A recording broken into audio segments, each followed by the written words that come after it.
Capítulo 10. La pregunta de la trascendencia. ¿Se benefician otros con mi sueño? Si un hombre, por las razones que fueran, tiene la oportunidad de vivir una vida extraordinaria, no tiene derecho alguno de guardársela para sí. Jacques Cousteau. Tienes que hacerte una pregunta final si realmente quieres poner tu sueño a prueba, para evaluar si vale la pena dedicar tu vida a tu sueño. No es una pregunta complicada. De hecho, hallarás que este es el capítulo más breve del libro. Sin embargo, esta pregunta tiene el impacto de mayor alcance. Es la pregunta de la trascendencia. ¿Se benefician otros con mi sueño? ¿Quiénes se beneficiarán con tu sueño? En un librero de mi oficina hay un grupo de libros muy valiosos para mí. No son los libros más antiguos que poseo, ni tampoco los más valiosos. Tengo algo de coleccionista, y sí poseo algunos libros valiosos. Mi colección de novelas de Horatio Alger y algunos volúmenes originales escritos por el líder eclesiástico del siglo XVII John Wesley. Pero no, los libros de este librero en particular no tienen mayor valor monetario, mas sí son de gran valor personal. Son los que tuvieron el impacto más grande en mi vida. Cada uno representa una fase diferente de ella y fue clave en ayudarme a avanzar en el viaje de la vida. Con frecuencia retorno a esta pequeña sección de libros, saco uno y leo las notas que escribí en sus márgenes o su forro y doy gracias por la manera en la cual los pensamientos del autor influyeron y ayudaron a mi desarrollo como persona. Mientras trabajaba en escribir Vive tu sueño. El libro que saqué del librero fue Medio Tiempo, por Bob Buford. Su subtítulo captura la esencia del libro. Dice: Cambiando tu plan de ataque del éxito al significado. Es un libro que influyó en mí grandemente cuando tenía 40 y tantos años de edad. La primera mitad de la vida, escribe Buford, tiene que ver con obtener y aumentar, aprender y ganar. La segunda mitad es más riesgosa porque tiene que ver con vivir más allá de lo inmediato. Esas palabras definitivamente me desafiaron. Me hicieron pensar en vivir más allá de mí mismo y luchar por ser mayor que mi egoísmo natural. La primera mitad de la vida tiene que ver con obtener y aumentar, aprender y ganar. La segunda mitad es más riesgosa porque tiene que ver con vivir más allá de lo inmediato. Bob Buford. Los grandes hombres y mujeres de la historia no fueron grandes por el dinero que ganaron ni por sus posesiones. Fueron grandes porque se entregaron a sí mismos por otros y por causas que vivieron más allá que ellos. Su sueño fue hacer algo que beneficiara a los demás. Una minoría escasa de personas es capaz de mantenerse cercana a su sueño para marcar una diferencia y está dispuesta a entregarlo todo por convertirlo en realidad. De este tipo de personas, nunca se dirá cuando hayan muerto que fue como si nunca hubieran vivido. Su sueño perdura más allá de ellos porque vivieron para los demás. Fueron capaces de responder afirmativamente a la pregunta de la trascendencia. ¿Se benefician otros con mi sueño? Talento asombroso. Una de las historias más asombrosas que jamás he leído de un individuo que hizo la transición de ambiciones increíblemente egoístas a sueños excepcionalmente desinteresados es la de William Wilberforce, nombre que era desconocido para muchos hasta que se lanzó la película Sublime Gracia. El sueño que cautivó a Wilberforce fue la abolición de la esclavitud, y terminó dedicando su vida a ello. Wilberforce nació en Inglaterra en 1759, cuando el comercio británico de esclavos estaba en su apogeo y una gran parte de la economía de Gran Bretaña dependía de ello. Su padre murió cuando era niño y pasó parte de su juventud con unos tíos religiosos. Fue en casa de ellos, cuando probablemente tenía 10 años de edad que por primera vez supo lo que era la esclavitud. Allí conoció a John Newton, antiguo capitán de una nave traficante de esclavos que se había arrepentido de su vida pasada y que ahora era un sacerdote anglicano. Sin embargo, no hubo mucha evidencia de que tal encuentro dejara una impresión duradera en Wilberforce sino hasta varios años después. Wilberforce tuvo una niñez privilegiada y de riquezas. Asistió a Cambridge, pero no sobresalió académicamente. Era más conocido por su atractivo, su ingenio y su capacidad de entretener amigos. Mientras otros estudiaban, él festejaba e intercambiaba ocurrencias con otros estudiantes. Podría decirse que desaprovechó el tiempo, algo que le pesaría posteriormente. Por ser una persona con una cantidad inmensa de talento natural, a los 20 años de edad se le metió en la cabeza la idea de lanzarse para ser elegido a la Cámara de los Comunes. En aquellos días, el éxito en la política dependía de dos cosas: habilidad retórica y riqueza. Wilberforce tenía abundancia de estas dos cosas. En cuestión de meses, gastó 9.000 libras esterlinas, una cifra inmensa, para promover su candidatura. 2 semanas después de su 21º cumpleaños, fue elegido al Parlamento por haber ganado el mismo número de votos que la suma de los que obtuvieron sus dos oponentes. Wilberforce fue bien recibido de inmediato y gozó de popularidad en los círculos políticos de Londres. Rápidamente fue admitido en 5 clubes frecuentados por los miembros del Parlamento, en donde cenaban y jugaban juegos de azar. Aunque era de pequeña estatura, causó una impresión grande. Su habilidad para tratar con la gente era insuperable, poseía una voz excelente para cantar, y se le conocía por usarla para entretener a sus amigos. Algunos le llamaron el hombre más genial de toda Inglaterra. Además era un orador de primera, cuya voz cautivaba a los oyentes. Unos cuantos años después de haber estado en el Parlamento, pocos podían igualar sus facultades retóricas. El biógrafo Eric Metaxas observa que a los 24 años de edad parecía incontenible. Con su elocuencia extraordinaria, su brillantez intelectual y encanto, y con el primer ministro William Pitt como amigo cercano, parecía no haber límite a la vista hacia su ascenso. Pero ¿hasta dónde más podría ascender? Aparte de entrar al Parlamento y tener éxito allí, lo cual sería meta difícil para cualquier otro, carecía de sueños. Era ambicioso y talentoso, pero carecía de dirección. Años después, Wilberforce observó: durante mis primeros años en el Parlamento no hice nada que cumpliera propósito alguno. Distinguirme era mi único objetivo apreciado. Corría el peligro genuino de desperdiciar su vida.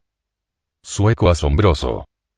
Todo eso empezó a cambiar en 1784 cuando Wilberforce empezó a explorar la fe religiosa de su juventud. Durante el proceso, experimentó lo que él describiría luego como el gran cambio. Eso le marcó de modo permanente. 2 años después era una persona diferente, y esos cambios dieron origen a sueños mucho mayores que sus deseos triviales.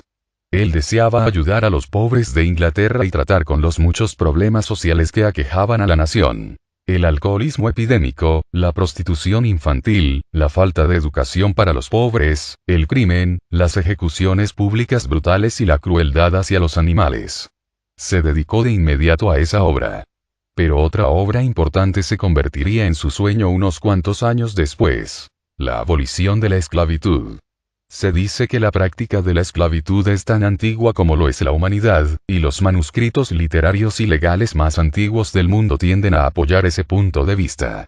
Sin embargo, durante los siglos XVI y XVII, se empezó a practicar una versión particularmente brutal en el hemisferio occidental, e Inglaterra estaba en el centro de esto. Las naves de esclavos partían de las costas de Gran Bretaña llevando mercancías a África. Al llegar allá, descargaban sus mercancías para venderlas y navegaban recorriendo las costas, comprando individuos de los mercaderes de esclavos africanos que se ganaban la vida secuestrando a hombres, mujeres y niños para venderlos como esclavos. Una vez que las bodegas de sus naves quedaban abarrotadas de personas sujetas con cadenas y grilletes, los capitanes se embarcaban en el largo y brutalmente doloroso viaje cruzando el océano Atlántico hacia las Indias Occidentales, donde aquellos esclavos africanos eran vendidos. A la mayoría de ellos literalmente los mataban trabajando en cuestión de pocos años en las plantaciones de azúcar, otros serían vendidos en las colonias americanas de lo que llegaría a ser Estados Unidos. En la década de 1780, la mayoría de las personas en Inglaterra desconocía por completo esta cadena continua de eventos. Cuando Wilberforce se informó bien de lo que estaba sucediendo, determinó dedicarse a acabar con el tráfico de esclavos británico. Vio esto como su obligación y como una parte principal del propósito de su existencia. Wilberforce observó: es extraño que la mayoría de los hombres más generosos y religiosos no vea que sus obligaciones aumentan con su fortuna y que serán castigados por gastarla en sí mismos. Empezando en 1787, Wilberforce inició su campaña.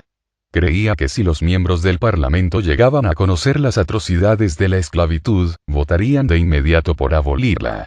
Él y otros proponentes de la abolición obtuvieron una cantidad abrumadora de evidencia de la brutalidad del tráfico de esclavos en cada una de sus etapas y la presentaron al Parlamento.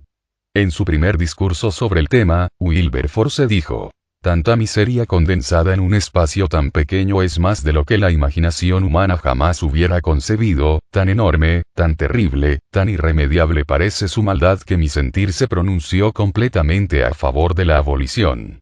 Un negocio fundado en iniquidad y desarrollado en la manera en la que éste se desarrolla debe ser abolido, sea cual fuere el precio de ello, sean cuales fueren las consecuencias de ello. Desde este momento he determinado que no descansaré hasta haber logrado su abolición. A pesar de la elocuencia de Wilberforce y de la evidencia abrumadora que presentó en contra de la esclavitud, no pudo obtener los votos necesarios para abolirla. El año siguiente, Wilberforce y sus amigos pusieron en conocimiento a todos en la nación de los males de la esclavitud. Los poetas publicaban versos al respecto. Grabados de cómo los hombres, mujeres y niños eran apilados en las bodegas de las naves de esclavos se colocaron en los escaparates de negocios y se colgaron en las paredes de las tabernas de toda Inglaterra. Se cantaron canciones contra la esclavitud. Se publicaron ensayos. Josiah Wedgwood creó un broche con la imagen de un esclavo encadenado y una inscripción que decía: "¿No soy también hombre y hermano?". La opinión pública en contra de la esclavitud era fuerte, pero aún así no lograron obtener votos suficientes para eliminarla. Por 20 años, Wilberforce luchó contra la esclavitud. Desde 1787 hasta 1807, 11 veces se presentaron propuestas de ley al Parlamento para abolir el tráfico de esclavos, y cada vez fue derrotada la iniciativa. Wilberforce podría haberse dado por vencido de no haber sido por el aliento de otros que sabían que estaba tratando de hacer lo correcto. Uno de ellos fue el predicador John Wesley. A los 87 años de edad, escribió la última carta antes de su muerte y la envió a Wilberforce. Decía: "Estimado señor, a menos que el poder divino le haya elevado a ser como Athanasius contra Mundum, un hombre contra el mundo, no veo cómo puede ser posible que siga con su gloriosa empresa de oponerse contra aquella villanía execrable que es el escándalo de la religión, de Inglaterra y de la naturaleza humana. A menos que Dios le haya levantado para este preciso propósito, le desgastará la oposición de los hombres y los demonios. Mas si Dios es por usted, ¿quién será contra usted? ¿Serán todos ellos juntos más fuertes que Dios? No se canse de hacer el bien. Prosiga, en el nombre de Dios y en el poder de su fuerza, hasta que aún la esclavitud en América, la más vil jamás vista bajo el sol, desaparezca". Esta mañana al leer un tratado redactado por un africano pobre, me llamó la atención de modo particular la circunstancia de que un hombre de piel negra, siendo agraviado y ultrajado por un hombre blanco, carezca de compensación, ya que hay una ley en nuestras colonias que dice que el juramento de un hombre negro contra uno blanco no tiene peso alguno. ¿Qué clase de vileza es esta? Que el que le ha guiado desde su juventud continúe fortaleciéndole en esta y en todas las cosas, estimado señor, es la oración de vuestro servidor, John Wesley. Wilberforce perseveró porque sabía lo que estaba en juego: las vidas de millones de individuos. Finalmente, el 23 de febrero de 1807, después de haber sido presentada y aprobada por la Cámara de Lores, la Ley del Comercio de Esclavos, que prohibía el tráfico de esclavos, fue aprobada en la Cámara de los Comunes por un margen de 283 votos contra 16. La primera etapa del sueño de Wilberforce se había hecho realidad. Y aunque le tomó 26 años más, y para entonces Wilberforce le había pasado la batuta a otra persona en el Parlamento, la segunda fase de su sueño se hizo realidad en 1833, cuando la Cámara de los Comunes votó para prohibir la práctica de la esclavitud en todo el Imperio Británico. 3 días después, Wilberforce murió. Impacto asombroso. Resulta difícil medir el impacto que la realización del sueño de Wilberforce ha tenido en el mundo. Es evidente que ayudó a una cantidad innumerable de individuos que de otro modo habrían sido vendidos como esclavos. Sin embargo, el escritor Eric Metaxas argumenta que el impacto de la abolición de la esclavitud ha tenido implicaciones aún mayores. Escribe que tan pronto como Wilberforce logró el éxito, Repentinamente entramos en un mundo en el cual nunca más nos preguntaríamos si era nuestra responsabilidad como sociedad ayudar a los pobres y los que sufren. Solo discutiríamos sobre cómo hacerlo. Una vez que esta idea fue desatada sobre el mundo cambió. La esclavitud y el comercio de esclavos pronto quedarían mayormente abolidos, pero muchos otros males sociales menores también serían abolidos. Por primera vez en la historia, surgieron grupos buscando resolver toda causa social posible. Por ello, Metaxas describe a Wilberforce como el reformador social más grande en la historia del mundo. Metaxas continúa diciendo: el mundo en el cual nació en 1759 y el mundo del cual salió en 1833 eran tan diferentes como el plomo lo es del oro. Wilberforce presidió un terremoto social que reacomodó los continentes y cuya magnitud apenas ahora estamos empezando a apreciar plenamente.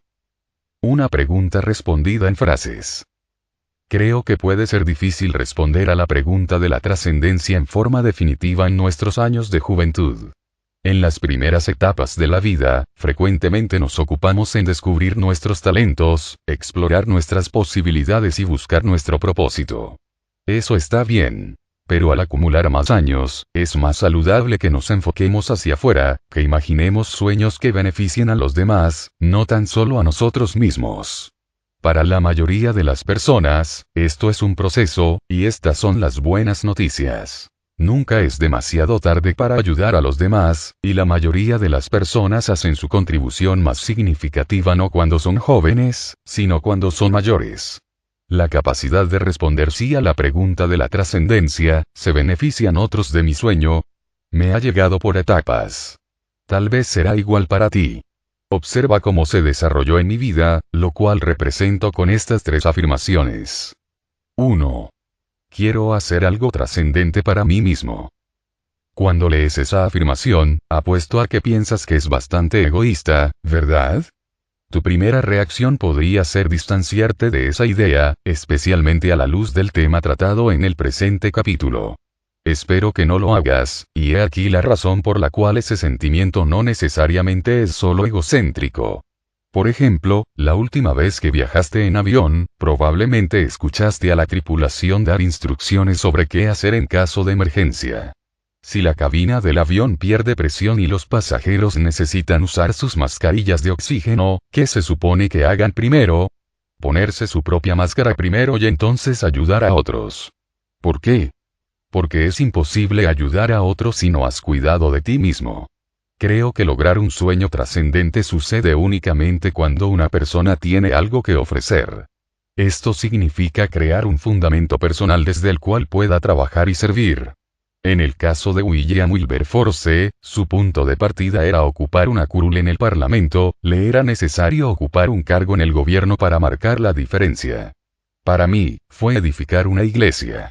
Tuve que aprender sobre el liderazgo y tornarme en mejor comunicador antes de que pudiera añadirles valor a los demás. Para ti podría significar edificar una carrera u obtener educación o ganar dinero que pueda utilizarse para servir a otros. Si no has hecho nada significativo para ayudarte a ti mismo, ¿cómo podrás ayudar a otros? Lograr un sueño trascendente sucede únicamente cuando una persona tiene algo que ofrecer. Cuando me dirijo a una audiencia de líderes, frecuentemente les hago 2 preguntas importantes. 1. ¿Qué estás haciendo para invertir en ti mismo? Y 2. ¿Qué estás haciendo para invertir en otros? A menos que un individuo invierta en sí mismo, le resulta muy difícil invertir en otros. No puedes dar a otro lo que tú mismo no posees. ¿Qué estás haciendo para invertir en ti mismo y qué estás haciendo para invertir en otros? 2. Quiero hacer algo trascendente para otros. Con frecuencia al iniciar nuestras vidas nos asemejamos a William Wilberforce. Somos ambiciosos, nuestra meta es salir adelante. Queremos lograr cosas para nuestro propio beneficio. Soichiro Honda, fundador de Motocicletas Honda, dijo que su visión inicial no tenía que ver con crear una empresa grande ni lograr otras metas sublimes.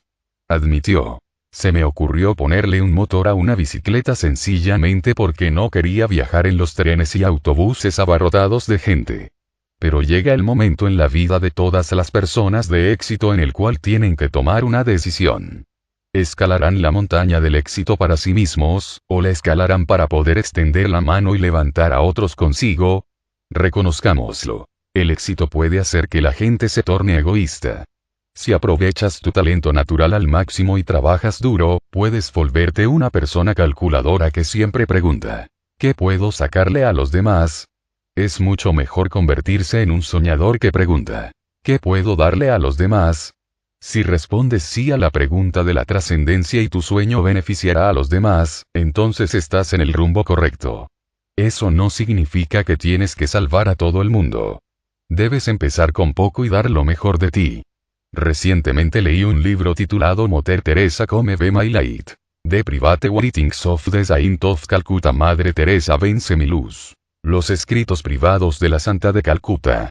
Contiene muchas de las cartas sinceras que la Madre Teresa escribió a sus superiores con sus opiniones privadas en cuanto a su vida y su llamado a servir a los demás. En una de las cartas, escribió sobre el éxito potencial de la organización de misioneros de la caridad que ella había fundado.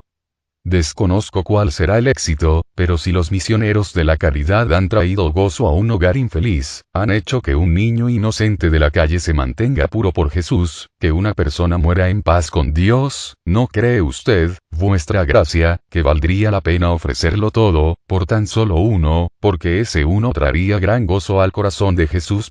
Y pocas personas discutirían el impacto que la Madre Teresa tuvo durante su vida. Inspiró a millones de personas, se encontró con presidentes y reyes, y fue un modelo de servicio para el mundo. Sin embargo, como puedes ver, su sueño de ayudar a los demás empezó pequeño, con la meta de afectar a un hogar infeliz, a un niño inocente o a una persona moribunda. Ella dijo una vez, un día vivido sin hacer algo bueno por los demás es un día que no vale la pena vivirlo. Un día vivido sin hacer algo bueno por los demás es un día que no vale la pena vivirlo. Madre Teresa. Nelson Mandela, otra persona cuyo sueño benefició a muchos, también creció en él.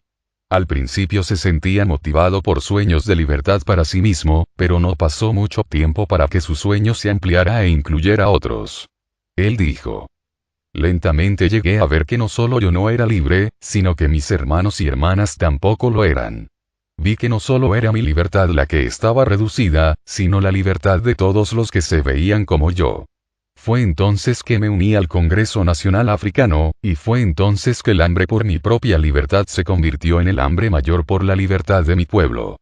Fue este deseo porque mi pueblo fuera libre para vivir sus vidas con dignidad y respeto que animó mi vida, que transformó a un joven temeroso en uno osado, que impulsó a un abogado respetuoso de la ley a tornarse en criminal, que convirtió a un hombre de familia en uno sin hogar, que obligó a un hombre amante de la vida a vivir como monje.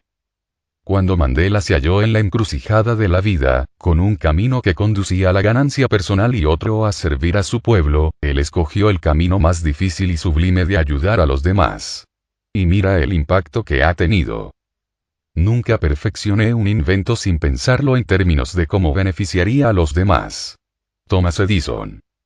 ¿Alguna vez has tenido que enfrentar esa decisión? No significa que tienes que abandonar tu sueño. Significa ampliarlo. Thomas Edison dijo, nunca perfeccioné un invento sin pensarlo en términos de cómo beneficiaría a los demás. Él no dejó de ser inventor para ayudar a otros. William Wilberforce no renunció al Parlamento para ayudar a otros, aunque en un punto de su vida lo consideró. No, cada uno de ellos utilizó lo que ya había logrado para sí mismo y lo puso en buen uso para los demás. Adoptaron una actitud de servicio hacia sus semejantes. Con mucha frecuencia soñamos con hacer cosas que transformen el mundo y la idea de acometerlas nos intimida. Esa precisamente es otra razón por la cual hay que empezar con poco. Si te encuentras en la segunda fase de crecimiento al responder a la pregunta de la trascendencia, no trates de ayudar a todos. Sencillamente trata de ayudar a alguien. Haz eso y a su debido tiempo podrás hallarte viviendo lo que describió San Francisco de Asís cuando dijo, empieza haciendo lo necesario. Luego haz lo posible y, repentinamente, harás lo imposible. Aun si no logras hacer cosas grandes, hallarás mucho contentamiento en hacer las cosas correctas.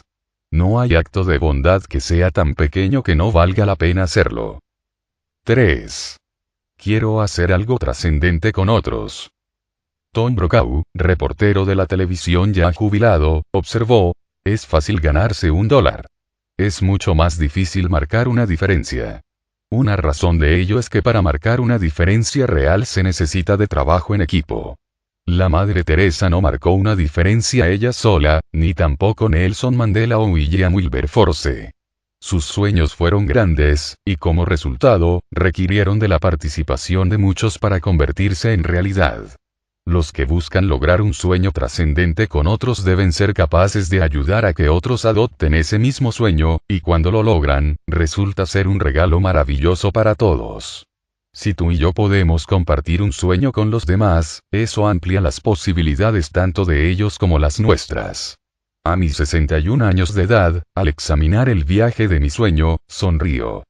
Poco sabía yo cuando empecé con el deseo de añadir trascendencia a otros, que eso me añadiría trascendencia a mí. Ahora lo entiendo. No debemos recibir nada sin dar, y no podemos dar nada sin recibir algo a cambio. Nuestras vidas deben ser ríos, no depósitos. Añadir valor a los demás es el método más seguro de añadir valor a nuestras propias vidas. No debemos recibir nada sin dar, y no podemos dar nada sin recibir algo a cambio. Buscar un sueño con otros ha significado practicar juntos, sacrificar juntos, trabajar juntos, planificar juntos, comunicar juntos, ganar juntos y celebrar juntos. ¡Qué cosa tan maravillosa! De eso se trata la vida en comunidad. Es un grupo cuyos miembros intencionadamente hacen la transición de la comunidad para mí a yo para la comunidad. Darnos a nosotros mismos por una causa que añade valor a los demás y unirnos a otros para lograr esa meta es el punto más sublime de vivir el sueño. Hace años, la autora y conferencista Florence Littauer enseñó una lección que me transmitió esta verdad. Ella propuso la secuencia siguiente de pasos para desarrollar un sueño que responde afirmativamente a la pregunta de la trascendencia. Atrévete a soñar. Soñar significa correr un riesgo, salir de tu entorno y situación de comodidad. Prepara el sueño. La preparación determina el éxito. Todo anda bien si empieza bien. La preparación posibilita a tu sueño. Viste el sueño, póntelo. Tu sueño no es un apéndice de tu vida. Es tu vida. Prepara el sueño. Se necesita mantenimiento continuo para mantener el sueño en marcha. Los sueños constantemente necesitan cuidado tierno y amoroso. Comparte el sueño. Pásalo a los demás.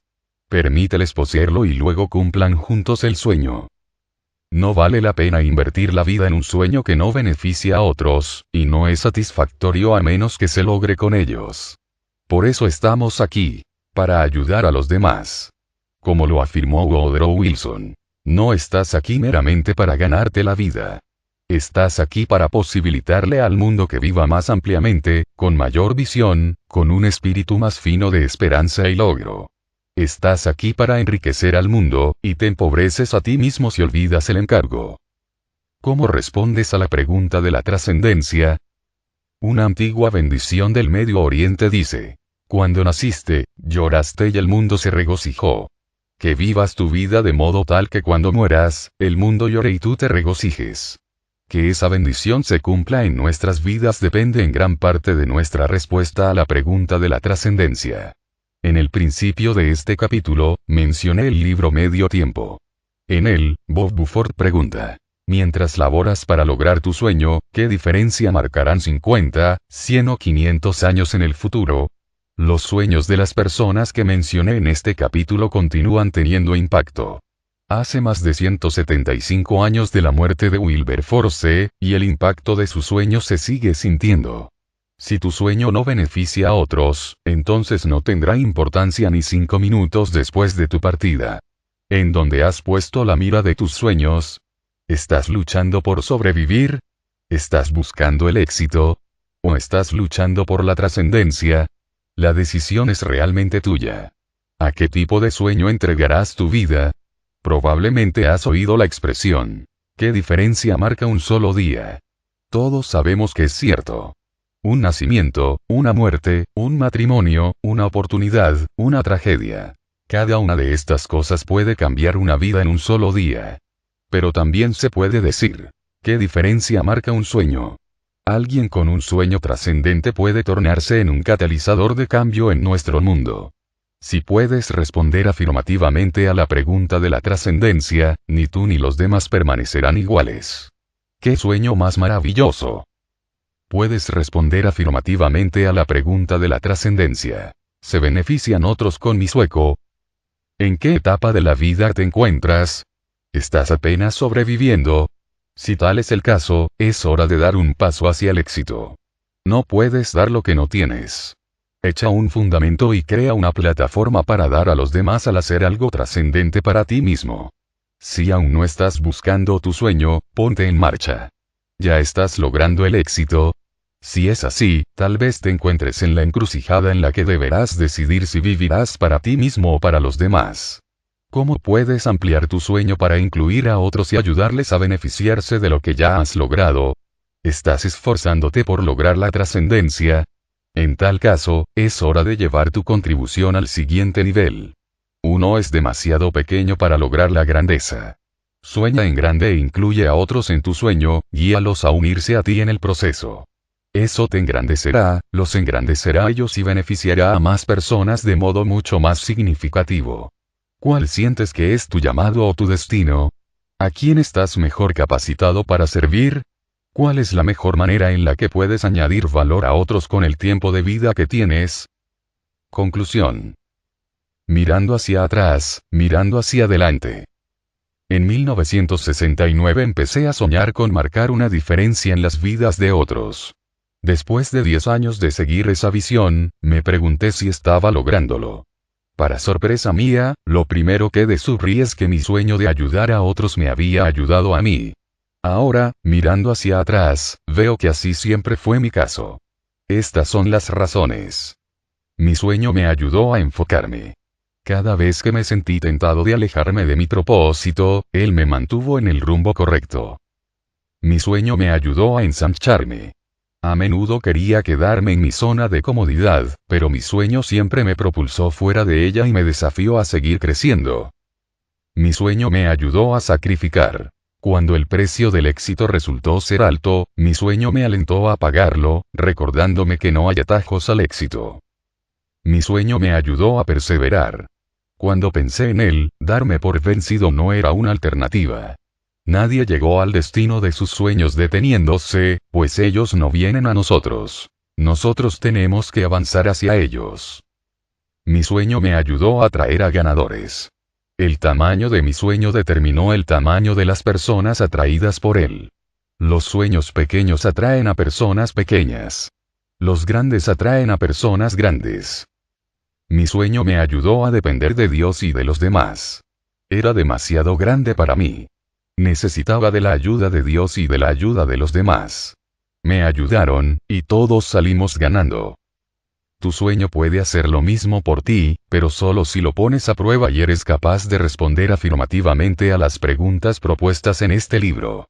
Como habrás observado, en cada capítulo he contado la historia de alguien cuyo viaje resaltaba la pregunta particular que deseaba enseñar. Espero que esas historias te hayan parecido útiles. Sin embargo, lo cierto es que podría haber utilizado el ejemplo de cualquiera de esas personas para ilustrar cualquiera de los capítulos de este libro. ¿Por qué digo eso?